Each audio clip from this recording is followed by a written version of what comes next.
Hello, everyone. I'm Colin Tessier of WrestleZone.com, and I'm joined by John Clark to talk about a mixed bag of an episode of Monday Night Raw. John, how you doing? Doing pretty good. It's great to be back. Pretty good show. Can't really complain too much. How you doing? John, I don't know. I don't know how I am. It was a very odd roller coaster is just the only word that really comes to mind for Raw tonight. There's a lot to like.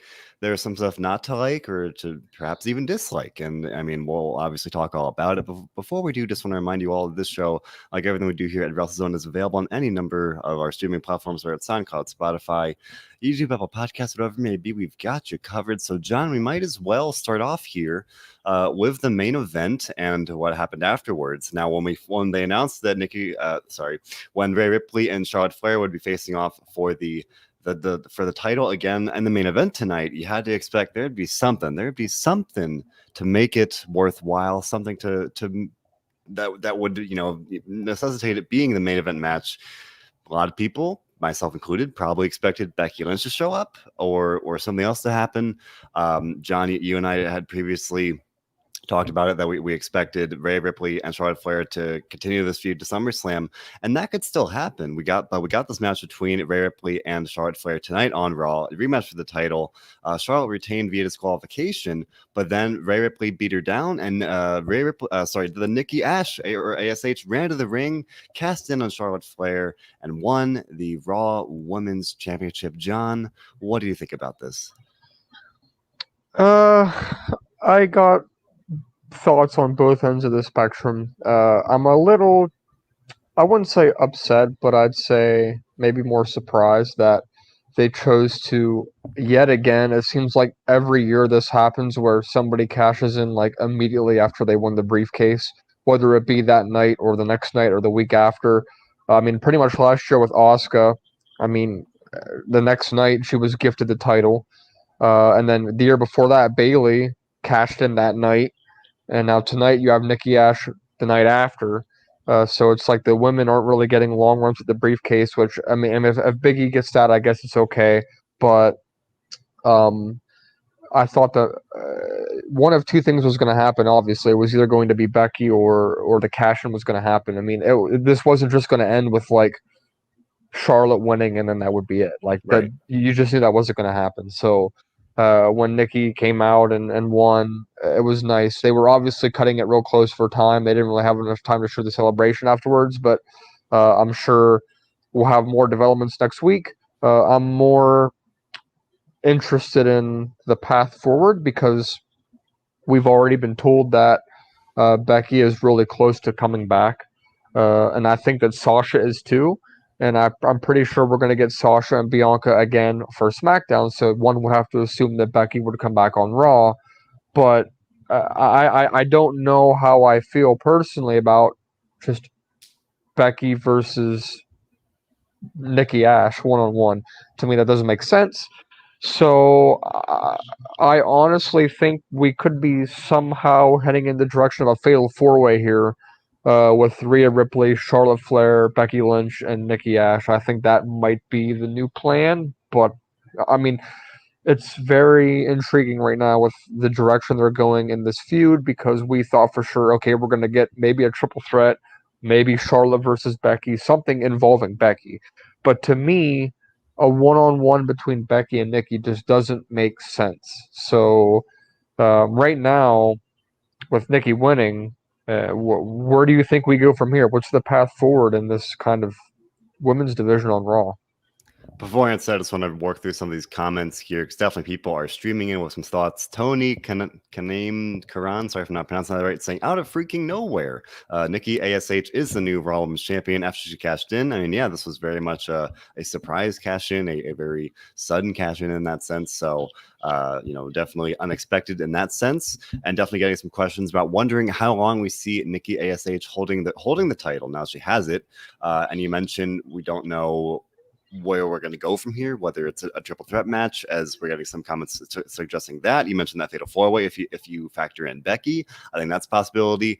I can't help but think this will probably be a short reign, whether it's putting the title back on Rhea Ripley or if Becky Lynch does come back and that's part of why I said the fact that you're having people cash in the next night and then you're not capitalizing on it because of for example, Otis, it didn't work out. Baron Corbin, it didn't work out. And then you go, I mean, even Carmella, when she cashed in, it didn't really last very long. I mean, Bayley, obviously, it worked out very well. Asuka, it worked out very well. But, I mean, I completely agree with you. I just don't. To me, it's almost in a situation where, like, they have the women's ladder match because obviously now they're obligated to do so. They can't just quit having a women's ladder match, obviously. Right. And the fact that they don't have any long-term plans and the fact that Nikki won so surprisingly makes me think that you might be right, where they thought, well, we're going to have her win, cash in immediately the next night just for that pop, that short-term whatever, and then she's going to lose it probably. I've already seen people saying that she will not enter SummerSlam as a champion. Wow. I do think she will enter SummerSlam as a champion, but I don't think she's leaving SummerSlam as a champion, especially if we have like a fatal four-way or a triple threat or whatever. I don't think she would be involved in the pin, but I don't think she's leaving with the championship. I do think, like I mentioned before we started the show, they're bumping those numbers up for Charlotte. A 24-hour reign to get her to number 11. She could very well be at number 12 a month from now. I agree. As we were just talking about, Steven Chambers saying could be a triple threat match here with Nikki, Charlotte, and Rhea Ripley. And Herman Dakar saying probably won't be a long title reign for Nikki ASH here. And again, I would probably agree with that. So, I don't know. I mean, I gave my thoughts about it last night on the Money in the Bank post show.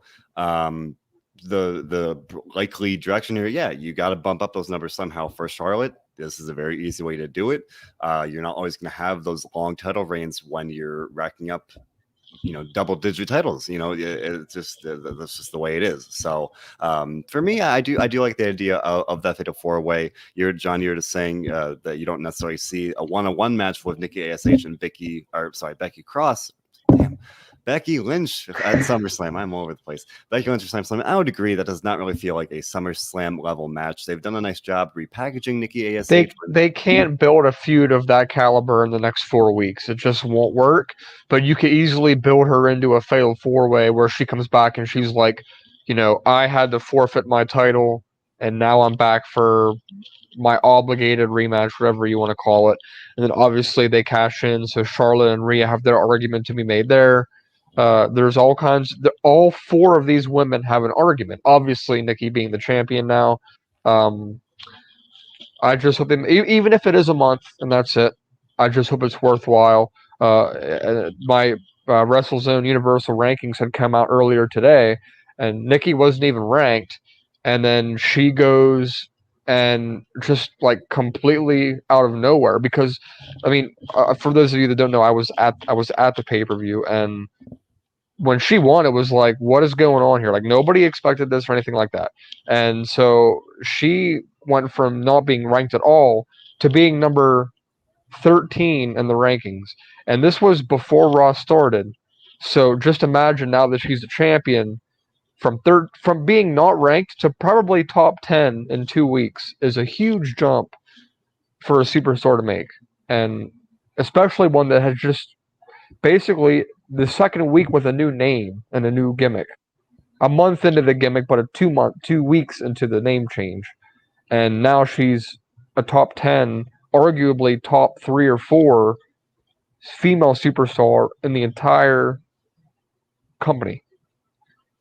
That, to me, that's definitely worth celebrating or recognizing. The Nikki Cross, or now as we know her, Nikki ASH, had gone several months without being on TV, with just being on main event, and now it's in a pretty quick turnaround. She won Money in the Bank. The next night she's a champion. So good for her. Obviously a very hard worker. She's a lot of people like her. I'm a big fan of her myself, so I definitely like that. I'm happy for her in that sense. I've made it pretty clear for a couple weeks that I'm not the biggest fan of this, superhero gimmick, this the way they've been presenting it. But at the very least, I can appreciate the fact that she is getting this opportunity, and I think that's exciting. And more often than not, I just want, unpredictable things. And we had been very firmly predicting that we would get Rhea Ripley and Charlotte Flair kind of through SummerSlam. And that could still happen, as we've been talking about, in a Fatal 4-Way triple threat match. Getting several comments, including from Nesha Kirsch and Fernando Fernando, that Becky Lynch might show up on SmackDown and be on that side of things. I think that's obviously it's a possibility. We got one of two possibilities here overall with SmackDown, so I think it's possible. If that does happen, I mean, there is something worth talking about, and it's kind of funny where roughly a month ago we were sitting here kind of criticizing Nikki Cross, Charlotte Flair, Rhea Ripley, the three-way feud they had going with the Beat the Clock challenge, and now long-term booking 1 month later, Nikki Ash is the Raw Women's Champion. She cashed in on Charlotte. There is something kind of ironic about that. And so if they do proceed with this kind of triple threat match in that sense, and continue that three-way feud there, regardless of Becky Lynch, I think that'd be kind of fitting, I guess, for lack of a better word. I mean, just kind of a continuation of sorts. So, for me, didn't really expect that direction, but I'm interested to see where it goes. And again, at the very least, it's something that I hadn't really seen coming. So for that at least, I can say, all right, let's see how it goes. And again, good for Nikki Cross, and I'm just intrigued at the very least, But overall, there's a lot to dig into for Monday Night Raw tonight, and we'll get into all of it. Some good, some bad, like I said. I want to talk about something good here, something that I really tended to enjoy a lot, and that was the beginning of the show. John Cena is back. John, you were there at Money in the Bank last night when John Cena came back to one of the best pops I've heard, even just from the TV. You were there in person. Walk us through it. What was that like, seeing John Cena back? And then we talked about John Cena being on Raw tonight and what he had to say. You don't normally get somebody winning a match at the end of a pay-per-view and just randomly cutting a promo if something's not going to happen. And when Roman initially won the match, and as usually happens with the main event, people that want to beat traffic will start to run out of the arena when the main event ends. And I was telling people, don't leave yet, just don't leave yet.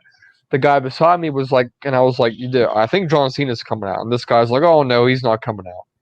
So I have my phone and I'm waiting for it, and then his music hits, and I've been to 50 WWE events in the last 10 years or so. This was easily the biggest pop anybody's ever gotten, and nobody was booing. People were just legit cheering him. It was great to see. I was in a really good spot to get his whole promo on video, posted it on Twitter. It blew up, went all over the place, and then tonight he shows up on Raw. Obviously, it was for the ratings boost there, because he only really addressed SmackDown and Roman Reigns and why he was back. And I think this was kind of the only time we'll see him on Raw, at least I would think, where he was saying on Raw, I'm only here because I want Roman, I want the Universal title. So I think that was kind of maybe a send-off for him to SmackDown, because he's been known for being on Raw most of his career. So now he's going to go to SmackDown this Friday in Cleveland, which I'll be there as well. So have more coverage with you there.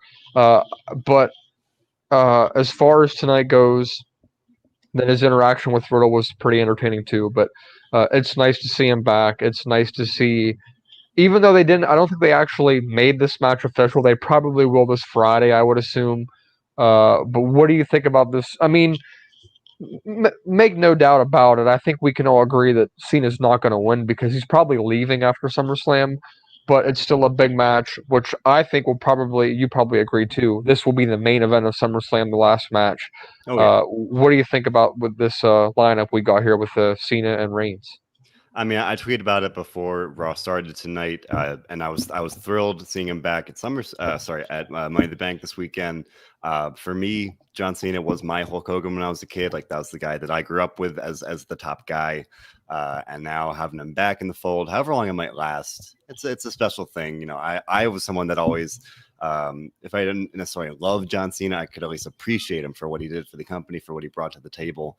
And now just the pure nostalgia, just having him back, I feel like I'm 10 years old again, and it's fun. And like I've probably grown a little jaded over the years, but just seeing him back, it just kind of stirs that, very raw, wrestling fan in me. And again, this takes me back in time like that. So no, I would absolutely agree. He very likely in my mind won't win at SummerSlam. I think it'll be a very good, good feud, good match, and it'll really elevate Roman.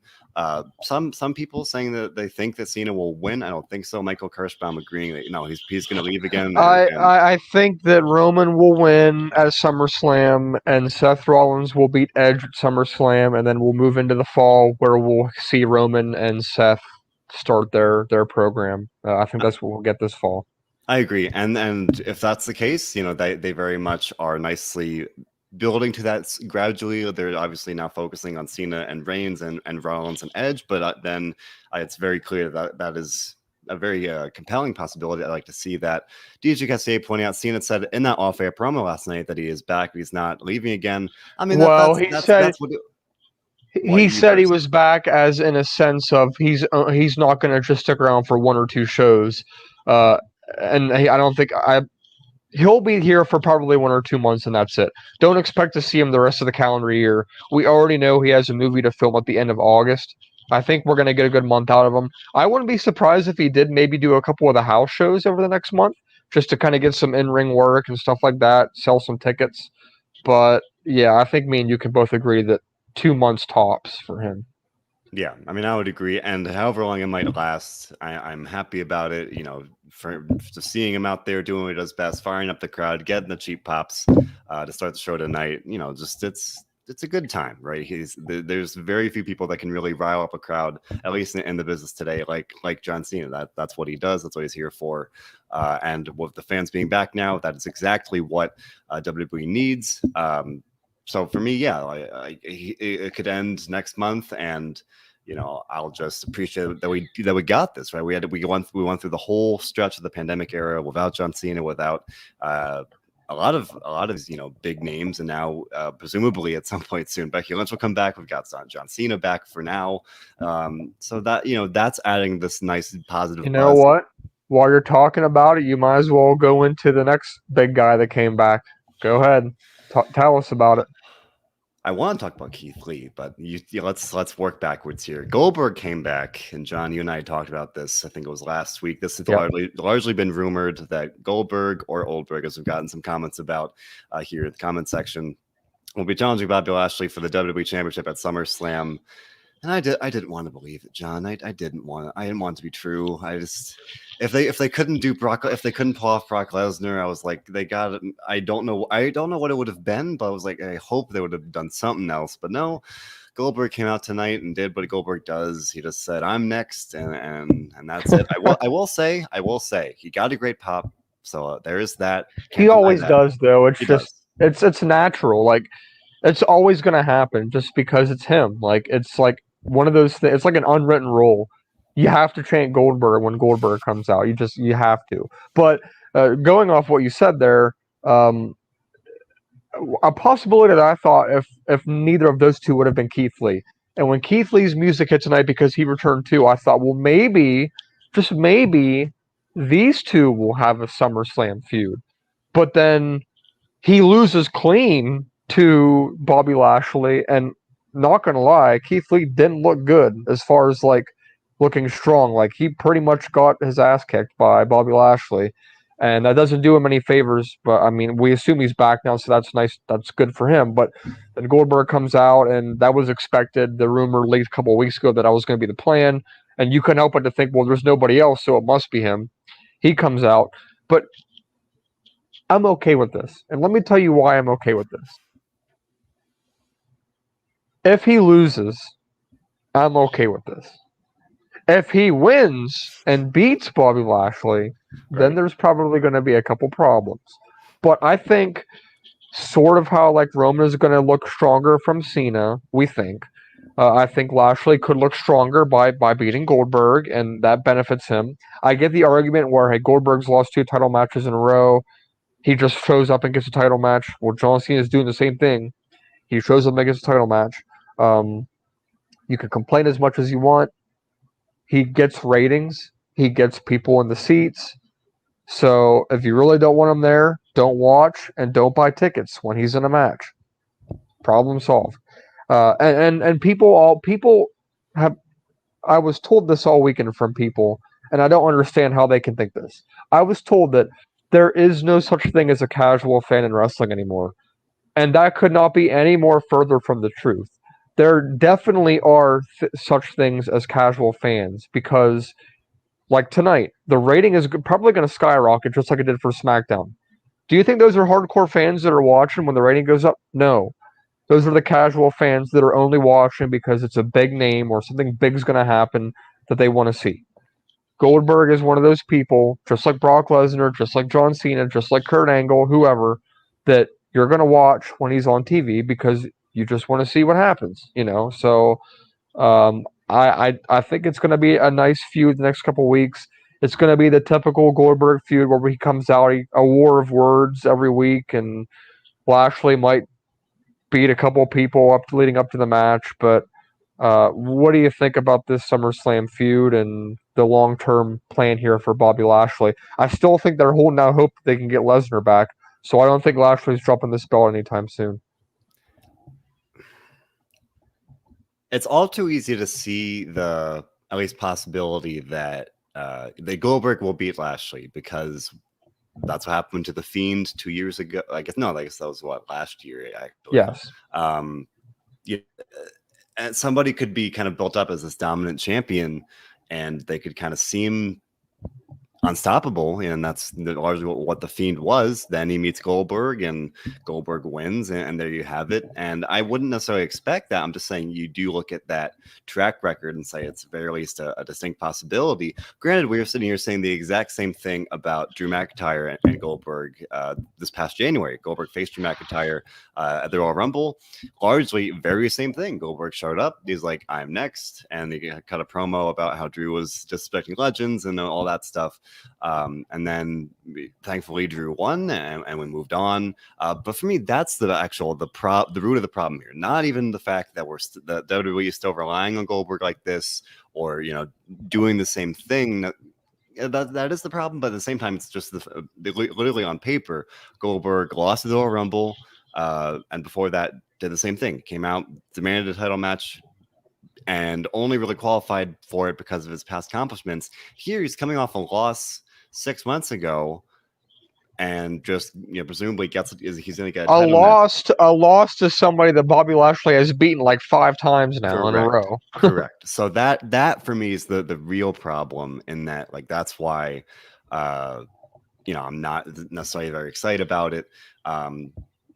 And there is that valid concern that Lashley will lose. I don't think he will logically, but, you know, more emotionally, or you know, again, knowing that sometimes, you know, Vince McMahon, WWE, they do look Goldberg's way and think, okay, this guy, John, you were just saying, people cheer, people react, he gets the ratings, all those things. That is very much part of the narrative here. So I feel like the odds are in Lashley's favor, but at the same time, there is that distinct possibility. And we're talking about the, you know, long-term plans, and you know, we all wonder about Keith Lee.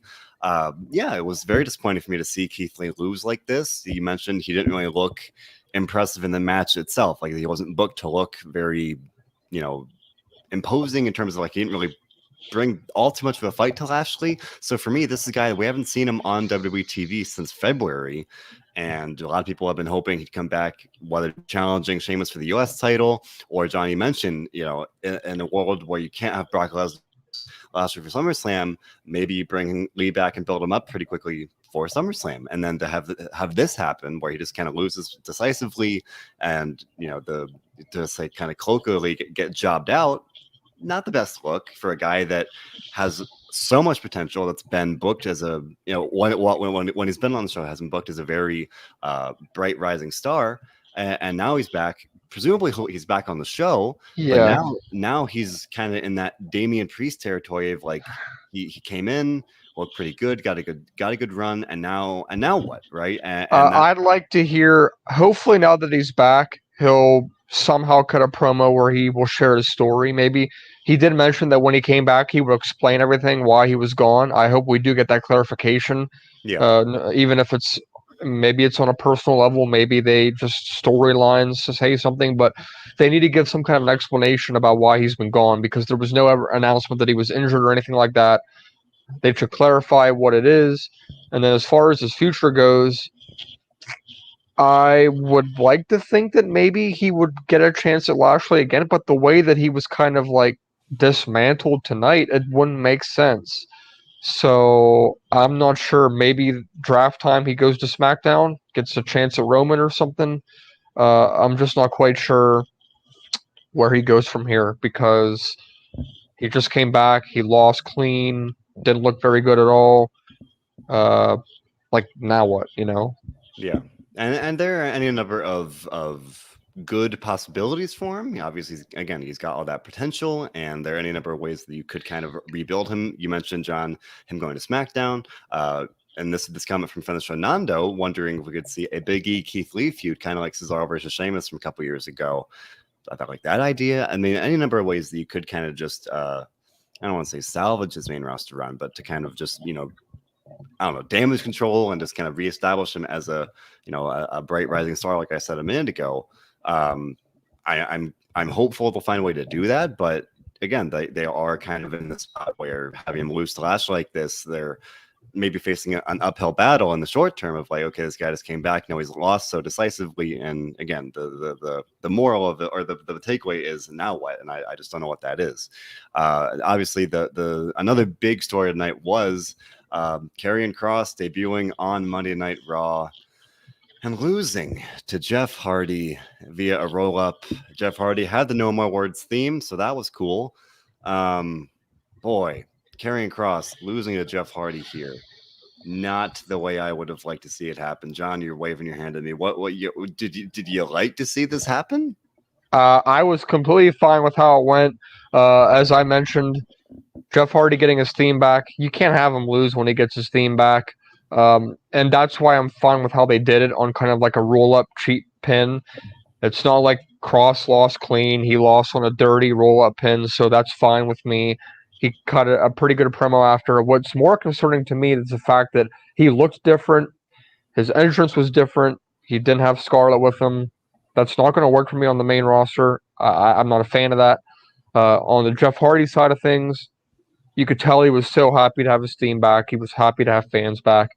He really, truly deserves some kind of a push, some kind of a title opportunity, just to be relevant again. He looked good. He did good in the match. I was okay with it. I know you don't seem like you were, but I was fine with it.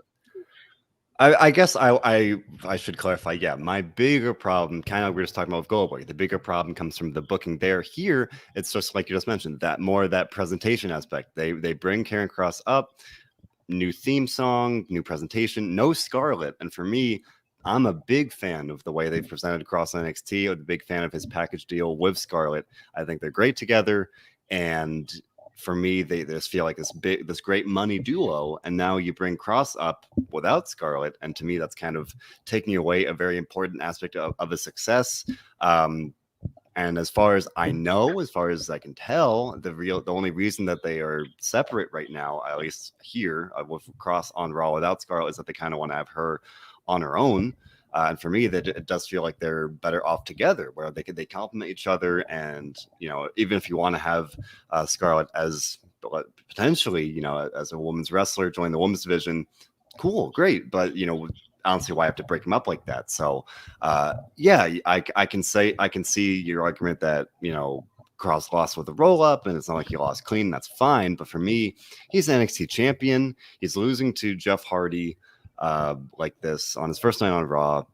To me, it's not a good look, right? He's an NXT champion, and for me, a guy that has been very dominant, that's been very impressive, that feels like a big deal, feels like he has the tools to be this great top, big star, now comes up and loses to Jeff Hardy like this.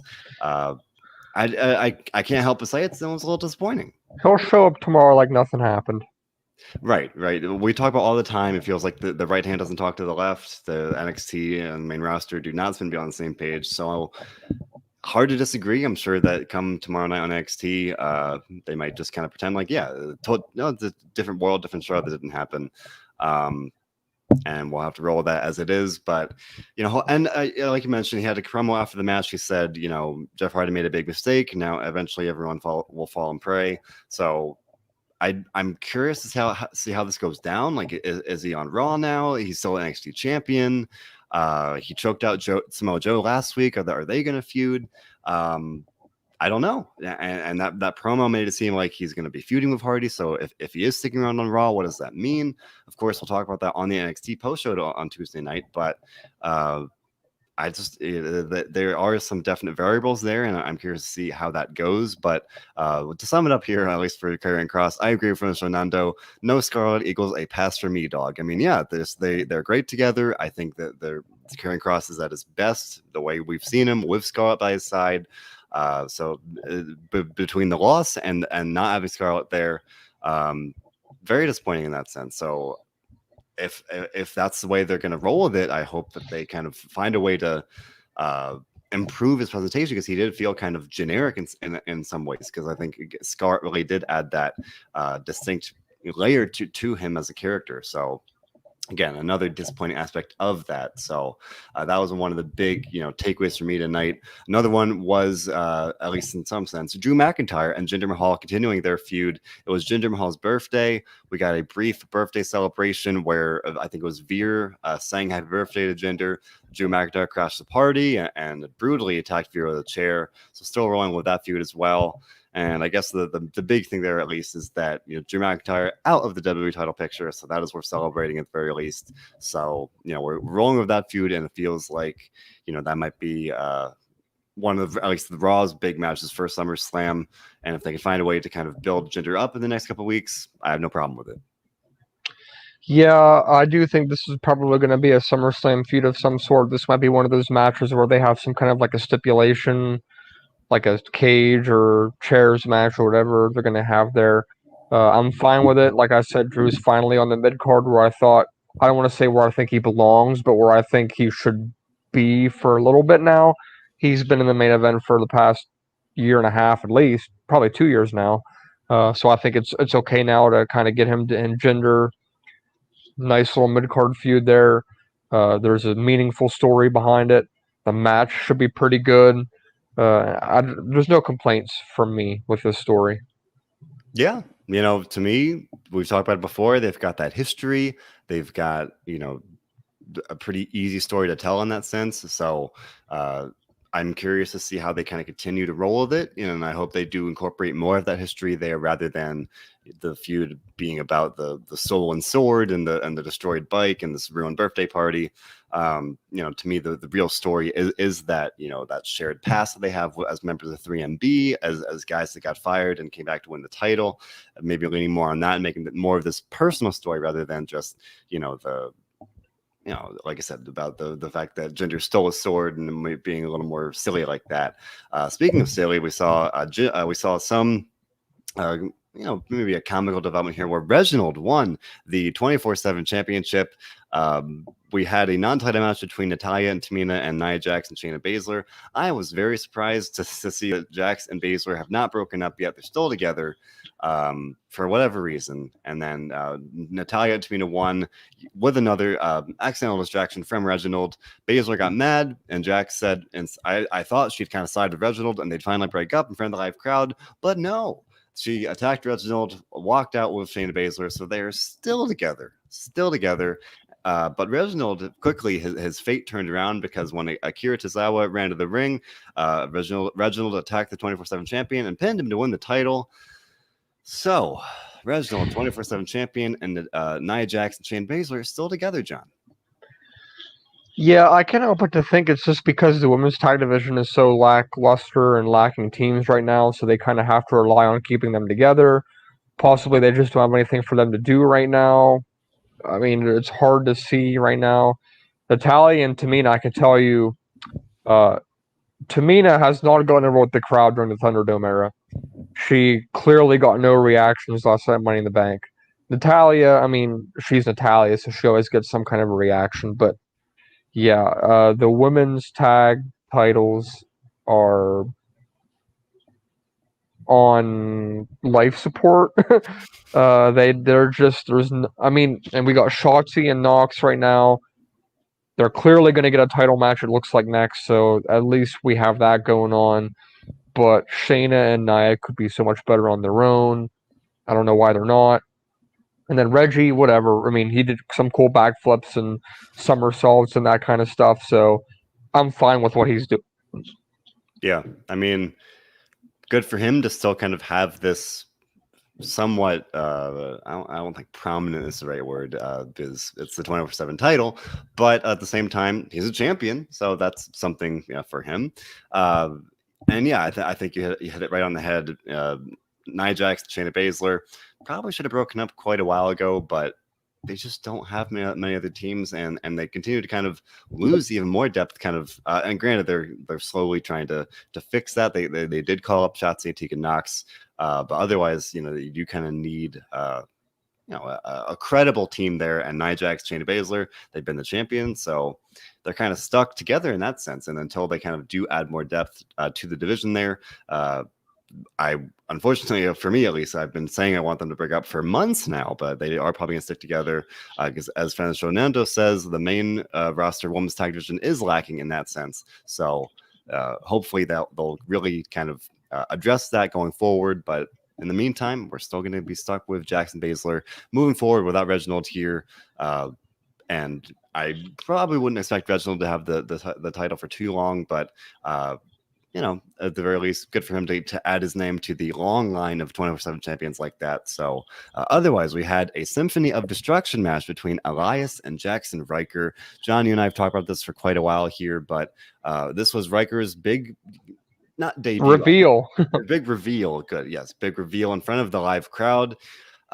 Mixed reactions, and I definitely saw a lot of people tweeting about the fact that, or at least it seemed that WWE was piping in some chants here, kind of maybe complimenting the natural cheers. I couldn't tell, honestly. Yeah, I don't know how do people tell that they're piping in crowd noise? And when they say that, are they just piping it over TV, or are they piping it over the loudspeakers in the arena so that the crowd thinks that everybody's cheering? Like, I don't understand how people pick up on the fact that they're doing that.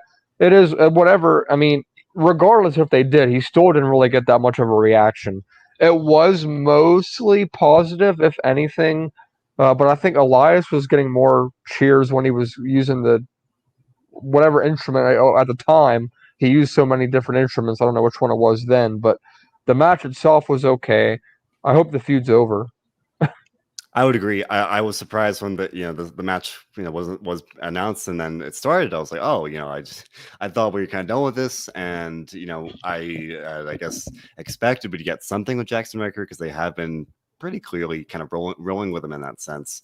But we got the Symphony of Destruction match. Didn't really. This is one of those matches where I didn't really care kind of going into it, but they got me to at least be more interested than I was at the start, because they tried. They were really going all out. This was a pretty brutal match. We had Elias hitting Riker with a cello. They got slammed through a table. They were they used drums and the piano, all these things. I mean, it was a pretty brutal match. Elias started bleeding.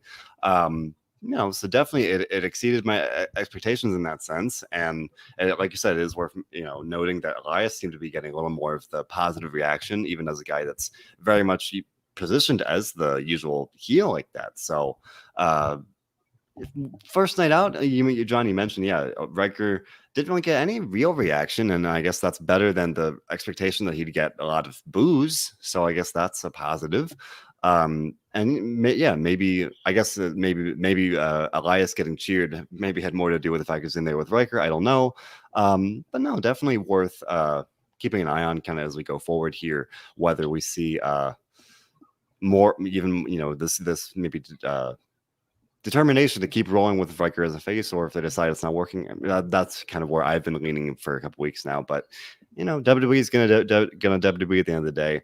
Don't want to skate over the fact that we got a brief bro off between John Cena and Riddle. I talked about John Cena's promo a little bit. We talked about the fact he's probably gonna be challenging Roman Reigns, but right at the end of his promo, Riddle came out and they had a bro off. They just said bro a bunch of times, and fine. I don't know. I didn't love it, didn't hate it. It was what it was. I was really hoping after that interaction that Orton's music was going to hit and he was going to come out because he has history with Cena, obviously. Yeah. It would have been a cool stare down. I mean, at some point, you do get concerned, like, okay, where's Orton? Because, like, SummerSlam's coming. If they're going to do a tag program, they need to get on the ball here. I don't know if this is just a summer sabbatical for him or what's going on here, but it's a little concerning, I guess, at this point that there's been not really tonight. They didn't even mention him at all. Right. I agree. And it's weird because pretty much every time Riddle's on the bump or something, he references Orton. He was on the bump before Money in the Bank yesterday, and he said he misses Randy. And he said, I think, something along the lines of there have been some sightings and Randy's been out and about working out. But from a the on-screen perspective, Randy has not been seen. He hasn't been mentioned. Nothing. Definitely some valid concern there.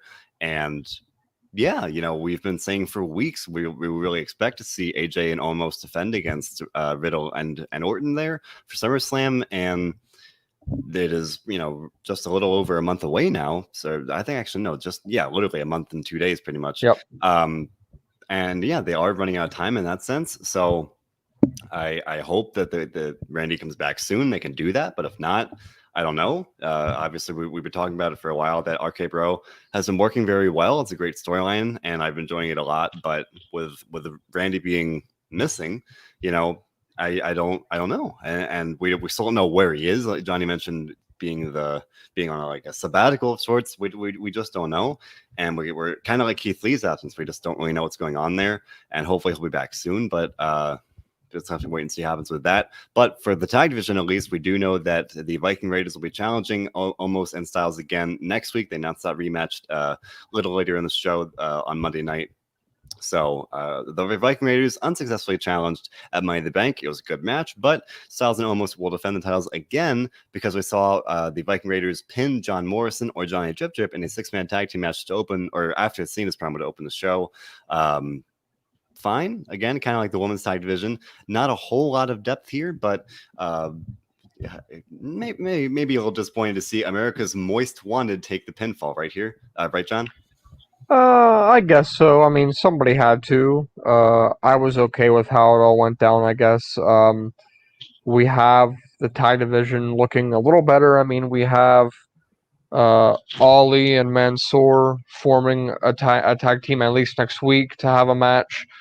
Orton and Riddle were still in the picture. I mean, they've maintained a top 15 spot in my Universal rankings pretty much ever since they've started to be a team. So, and AJ Styles and Omos finally jumped from 24 up to like 12 this week. Big jump for them, finally getting to defend their titles. Omos is looking better every week. Styles is Styles. So, I mean, obviously nothing to say there.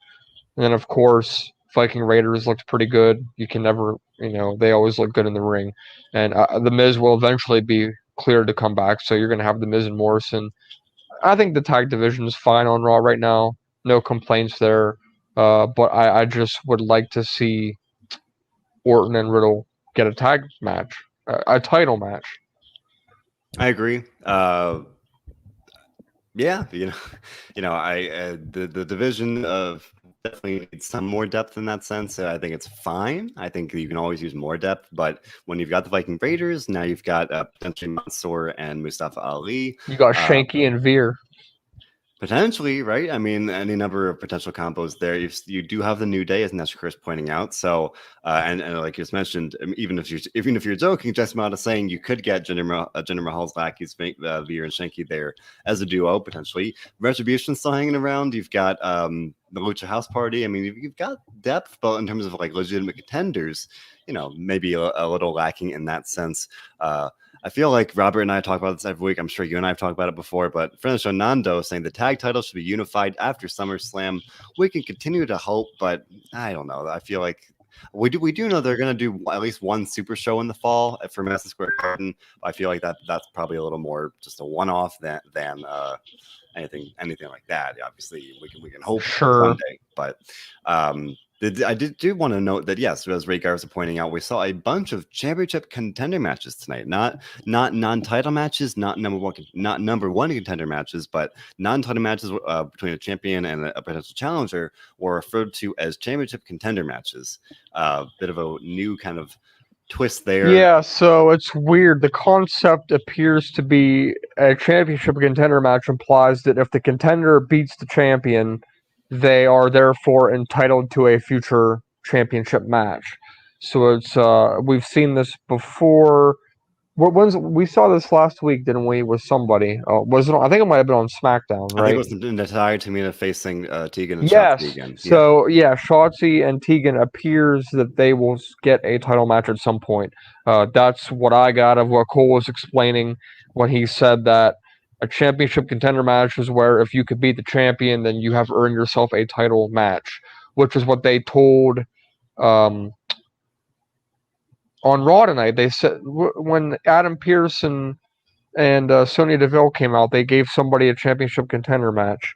And I forget who that was. Rhea and Charlotte a title match tonight? It was, right? Yeah.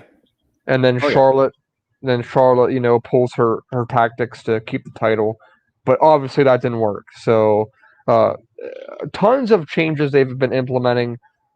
Clearly, we're still waiting on Becky. That's one of the returns. I think that's the only one we can really confirm that will. I mean, the Fiend. People are waiting on the Fiend to come back too, so you got those two. It's weird. They've been promoting the Fiend's merchandise quite a bit over the recent week. They released a new shirt at Money in the Bank. They promoted some of his stuff tonight in the arena. I've seen some pictures from people in the arena. They had another new shirt of his out tonight, but yet he's nowhere to be seen.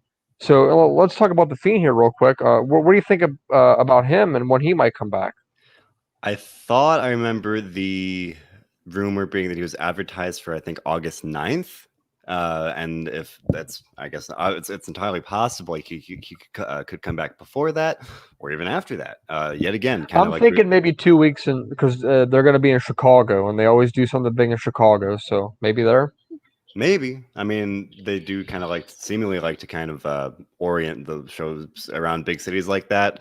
Of course, they're returning to Madison Square Garden in the fall, but Chicago, definitely a big city as well. I would agree with Mr. Curtis. The Fiend has been gone too long. I would say Randy Orton's been gone too long. So with John Cena returning, with potentially Becky Lynch returning, and hopefully we're going to get everybody back in the fold in short order. And if we do, SummerSlam should be, and it already should be, but if we get everybody back in the fold, it should be a very very exciting show. I'm looking forward to it. And tonight was definitely kind of the, if not the first step, another step towards SummerSlam. Right, we had Friday night SmackDown this past week with live fans. Then we had Money in the Bank. John, you were there to enjoy it in person. Now we had Raw with the first Raw with live fans back. So we were very much. Don't forget this Saturday. It is the first house show since the pandemic. That'll be in Pittsburgh. I will be there as well. We'll have somebody at WrestleZone will be putting the results and my tweets and everything in a post. It's always intriguing when they have a non-televised event because you don't know what you're going to see. You don't know what matches are going to happen, who's going to win, stuff like that. So it should be very interesting, and I'll be at that one too. So anything else we need to talk about for Raw tonight, or are we going to get to the ratings here? We got to rate the show. Yes. Wait till we hit on all the big ones and all the things that really stood out to me. So, yeah, I don't know. You rate it first, scale of 1 to 10, because I got to collect my thoughts here. So yeah, what did you give Money in the Bank last night? Since I caught the end of the show, but I didn't catch what you gave it for a rating. I think I gave it like a 9 or so because I was feeling pretty high. I gave it an 8.75 last night. SmackDown I also gave an 8.5. Raw tonight, I'm gonna give it a 7.25. It was just slightly above average, a little bit. Like I've always talked about, 7 is pretty much average for us. I know it's kind of skewed. You would think 5 is average, but 7 is average for us usually. Cena, Goldberg, Keith Lee. You got big returns, big stories, crowd back. I think that just makes it a little bit above average for me. Obviously, the quality of the show, I've seen people saying it's just on par with the Thunderdome era, but there's fans there now. The fans are going to give it a rating boost tonight. I fully expect this to be probably the highest rated show, maybe of the calendar year so far, at least this summer. At least since WrestleMania, this should be the highest show, I would think. Can Raw get back to that 2 million mark? Interesting to think about. They've been hovering at like 1.5, 1.6, 1.7 if on a good night the past couple months. I'm going to go with a 7.25. Fair enough. We're getting kind of a nice range of numbers here. Nesh Curse with a 9, Stephen Chambers with a 7, Jesse Mata with a 6.75, Mike Mawo, sorry if I'm not pronouncing that right, with a 6. Let's see, Michael Kent with a 5, not liking it too much. Fernando with a 7.4 dog, saying it's the best it's been in quite a while. Nesh Curse repeating her 9. Did you guys say with a 9? Kevin Taylor with an 8, and Ray Garza with an 8 as well. And Stephen Chambers with a hopeful message that Raw will get better, knock on wood. And some more here as well. With Laura Rock an 8.10 and Benjamin A. Jones with a 6.9. What about you? I would give it probably like a 7.2, and 7.1 of that's probably all John Cena because there was some stuff I just really didn't love. And like I said, I liked the surprise ending of Nikki Ash winning. It was good to see Keith Lee back, but then he lost. It was good to see Karrion Kross get called up, but he lost. So it's like it was definitely just a mixed bag, and it's hard to really rate it too highly. And yes, the fans being back makes a big difference. We've been sitting here for months, and Raw has been very hard to get through without fans. The 3-hour slog we joke about all the time. Fans being back, it's better. You got great pops, great reactions, and it's a much more enjoyable viewing experience. But it felt like tonight could have been just a home run waiting to happen. And if you look at it on paper, yeah, you've got John Cena coming back, you've got Goldberg coming back, Keith Lee, Karrion Kross. You see that on paper, and you're like, wow, what a great what could be a great show. And just some of the ways that these things happen specifically, not great, not ideal. So regardless, a good show in the sense that yes, fans are back. It's exciting. I wrote a feature just before the show went on air about, hey, fans are back. Money in the Bank was great. It's a great time to enjoy wrestling, because that's what we do here at WrestleZone. John and I are here every Monday talking about Monday Night Raw. We'll be here Tuesday night to talk about NXT. Whoever knows what's going to happen with Karrion Kross. The Dynamite Dudes to cover all things AEW, and they also do WCW Rewritten for fun Facebook stuff. Robert E. Fleece and I talk about Friday Night SmackDown on Saturday mornings, and we also have a great stream of interviews constantly coming at you guys. Bill Pritchard recently interviewed Matt Cardona, formerly known as Zack Ryder. I interviewed Ring of Honor star Shane Taylor. Just a great stream of news constantly coming at you guys. Make sure to leave a like and subscribe. So, John, the fans are back. Wrestling is back. So now, more than it has been in quite a while, it's easy to do the one thing we do here at Wrestling. Can you remind me what that is? Enjoy the wrestling. Indeed. Thanks for listening, everybody.